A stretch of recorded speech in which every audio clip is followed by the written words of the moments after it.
precisa ser químico ou trabalhar num laboratório para estar em contato com reações químicas. A chama do gás queimando no fogão, o cozimento de alimentos, a ferrugem formada no ferro. São alguns exemplos de reações químicas que fazem parte do nosso dia a dia. Afinal, o que é uma reação química? Bom, eu vou fazer uma demonstração.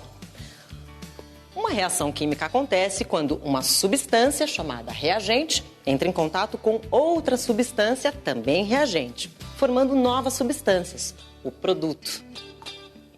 Que no nosso caso aqui é o gás carbônico, que sobe em forma de bolhas. Oi, Guilherme.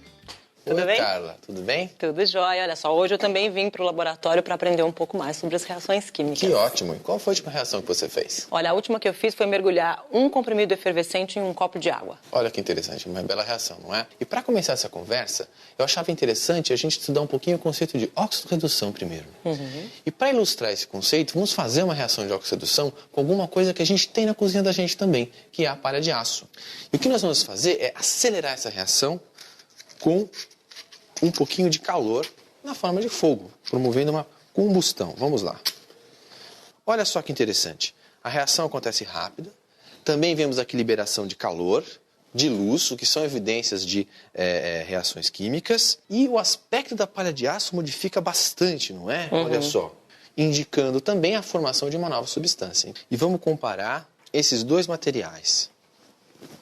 O reagente, que é o ferro da palha de aço, e o produto que tem aqui, que é o óxido de ferro, resultante da oxidação da palha de aço. E é explorando essas reações químicas de oxirredução, esse fluxo de elétrons, que nós podemos produzir energia elétrica através, então, desses reatores químicos muito especiais, que são chamados de pilhas. Dentro das pilhas acontecem reações de óxido-redução. Uma pilha é um reator, onde os reagentes oxidante e redutor estão em compartimentos separados. E aí temos vários tipos de pilhas, com vários formatos diferentes, mas essencialmente a ideia é a mesma. Aproveitar uma reação de oxirredução, fazê-la ocorrer em compartimentos separados e uni-los eletricamente por um circuito externo. E fazer com que então, o fluxo de elétrons corra por esse circuito externo e faça o processo acontecer. Quando a pilha está descarregada, acabada, é porque os reagentes, a reação química já ocorreu quase que completamente ali. O tamanho da pilha diz o quanto tempo a pilha vai durar. Eu tenho mais reagentes para a reação acontecer. E a voltagem da pilha depende do tipo ou da reação de oxirredução que eu escolho para fazer a pilha. Então vamos fazer uma pilha? Vamos embora. Nós vamos usar como oxidante sulfato de cobre, que contém os íons cobre 2+. E como redutor, eu vou usar o metal zinco. Então eu tenho uma substância na forma metálica, que será oxidada, que é o zinco metálico, e uma outra substância, o cobre, na forma de sal, na forma iônica, não é? Que é o sulfato de cobre, que é aqui o sal. Eu vou mergulhar a chapa de zinco nessa solução e nós vamos observar a reação química, o tipo de reação química de oxirredução que nós vamos usar para construir nossa pilha posteriormente. Parece que alguma coisa se formou na superfície do zinco que tem esse aspecto vermelho. Isso é uma plaquinha de cobre, cobre metálico. Aqui nós temos o cobre iônico, não é? Sim. Cobre 2+. Então, por aqui dá pra gente ver que o que está sobre a placa de zinco é cobre metálico. Então, nesta reação de oxirredução, o zinco foi corroído e transformou-se em íons zinco, que ficaram aqui na solução. Que eu não posso ver, assim, muito facilmente, porque o zinco é incolor. Mas o cobre que estava na solução, era oxidante, ele é reduzido.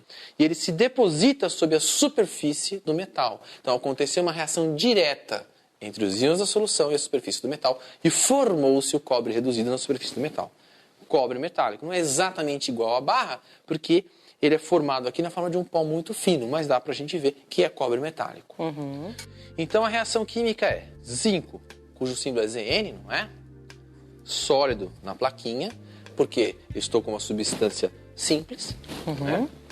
Mais cobre, que está em solução na forma de cobre 2+, e eu vou representar aqui com Aq de aquoso, sofre uma reação química, representada pela seta, e origina o quê? O zinco 2+, que foi para a solução na forma iônica, que é incolor, nós não vimos, mais o outro produto que é o cobre metálico, que se depositou sobre a placa de zinco. Nesta reação, então, o zinco é o redutor e foi oxidado. Então, o zinco é convertido a zinco 2+. Nesse processo, ele perdeu 2 elétrons. E o cobre é reduzido a cobre zero. Ele ganhou 2 elétrons. Zinco é oxidado, cobre é reduzido. Já é possível gerar uma corrente elétrica que eu possa aproveitar? Ainda não, Carla. Aqui nós apenas temos uma reação de oxirredução que nós podemos, então, usar para produzir uma pilha. Mas para produzir a pilha, eu vou ter que separar as coisas de modo que os elétrons que saem do zinco e vão para o cobre percorram o circuito elétrico. De um lado da pilha, eu tenho que ter, então, o zinco metálico, certo? De outro lado da pilha, eu tenho que ter o cobre iônico. A coisa tem que acontecer de tal forma que isso aconteça em 2 compartimentos, mas se eu só colocar esses 2 reagentes nos 2 compartimentos, não acontece reação nenhuma. Então eu tenho que fazer uma ligação no circuito externo. Os elétrons, através de um fio, estariam conectados no zinco metálico, saem da placa de zinco, realizam o trabalho que eu quero fazer, por exemplo, acender uma lâmpada e atingem a solução. Só que simplesmente colocá-los na solução assim não funciona. Então, nesse processo, o zinco sofrerá uma reação e será convertido a zinco 2+. E o cobre sofrerá uma reação e será reduzido a cobre zero. Esses 2 elétrons perdidos pelo zinco vão circular no circuito externo, atingir o compartimento, chegar até o compartimento onde eu tenho o cobre, e o cobre receberá esses 2 elétrons e será reduzido a cobre zero. Numa pilha, ou seja, quando o sentido está acontecendo, quando eu estou usando a pilha, estou aqui com o polo negativo na região de onde originam os elétrons, no redutor, e o polo positivo no destino dos elétrons, que é o oxidante, né? Quando eu uso a pilha, os elétrons saem do polo negativo e vão até o polo positivo. Então a reação de oxidação do redutor está acontecendo dentro da pilha e está mandando elétrons direto para o polo positivo, onde tem um outro compartimento onde está acontecendo a reação química de redução do oxidante. Então, embora as coisas estejam acontecendo em compartimentos separados, o processo global é um processo só. Quem foi que pensou a primeira vez em fazer uma pilha? Considera-se que a primeira pilha foi construída pelo cientista italiano, um físico chamado Alessandro Volta, e teve a ideia, então, de construir uma sequência de pequenos reatores empilhados um sobre o outro, que é conhecido como a pilha de Volta. Então ele fez uma pilha de vários metais, não é? Na verdade é uma repetição dos mesmos metais, e intercalados com um material poroso, onde ele colocava uma solução ácida ou uma solução salina. Esses fios, então, conectam as extremidades dessa pilha, não é? Nos polos positivo e negativo, e conectando-se outros dispositivos aqui nesta pilha, então, era possível, então, aproveitar essa energia elétrica. Então é essa pilha de volta que a gente vai construir? Não exatamente, Carla. Nós vamos construir uma pilha que é chamada de pilha de Daniell, que foi uma pilha que foi desenvolvida por um outro cientista 30 anos depois do Volta, na continuidade desses trabalhos. Então, aqui eu tenho uma solução, essa solução incolor é uma solução de sulfato de zinco. Esta solução azul é a mesma solução que nós trabalhamos antes, é uma solução de sulfato de cobre. Na solução de sulfato de cobre, eu vou colocar uma placa de cobre metálico. Na solução de sulfato de zinco, eu vou colocar uma placa de zinco metálico. E essa mangueirinha, o que é? Essa mangueirinha chama-se ponte salina. Lembra que na pilha de volta tinha um material poroso, com solução de íons, com solução salina? Lembro. Aqui, nesse caso, nós substituímos o material poroso por uma mangueira curva contendo uma solução de sal. A transferência de elétrons aqui vai acontecer por um circuito externo. Não é? No caso desse circuito externo, pode ser qualquer aparelho elétrico que use essa corrente elétrica. No caso, nós vamos medir já quantos volts nós estamos obtendo aqui com um instrumento de medida chamado multímetro. Isso é um multímetro. E nós poderemos acompanhar a voltagem da pilha. Veja só, No momento em que eu conectar o multímetro nas placas metálicas, os elétrons poderão fluir do zinco para o cobre e então produzir corrente elétrica, e vamos ver qual a voltagem que está associada a essa pilha.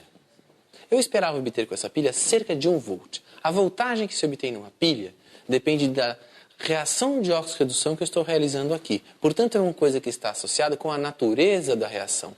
Nós dizemos que isso é a diferença de potencial elétrico entre os dois eletrodos, entre os dois compartimentos. Quanto maior a diferença de potencial, maior a tendência da reação química que nós estamos usando a acontecer.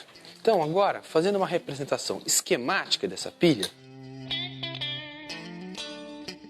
no polo negativo, que é onde é a barra de zinco, então os elétrons saem, percorrem o circuito externo e chegam até a barra de cobre, que é o polo positivo. No lado da barra de zinco, a barra de zinco é então oxidada, ela é consumida. Então, aqui, o zinco metálico passa para a solução na forma de sal de zinco, zinco 2+. E no lado do cobre, cada vez que isso acontece aqui, um íon cobre 2+, a solução, é incorporado à barra de cobre. Com o passar do tempo, a barra de zinco será corroída e íons cobre serão incorporados à barra de cobre. Se nós pudéssemos pesar, veríamos que a barra de zinco fica mais leve e a barra de cobre mais pesada com o passar do tempo. E só mais uma coisinha, Carla. Muitas pilhas empregam reações químicas que envolvem ainda metais pesados, metais que são tóxicos para nós, tóxicos para os outros seres vivos e que, portanto, não podem estar no meio ambiente. Por isso, é fundamental que a gente jamais descarte uma pilha em lixo comum. Sempre descarte a pilha no lixo para pilhas que você encontra perto da sua casa. Verdade, muito bem lembrado. Então, bons estudos e até a próxima.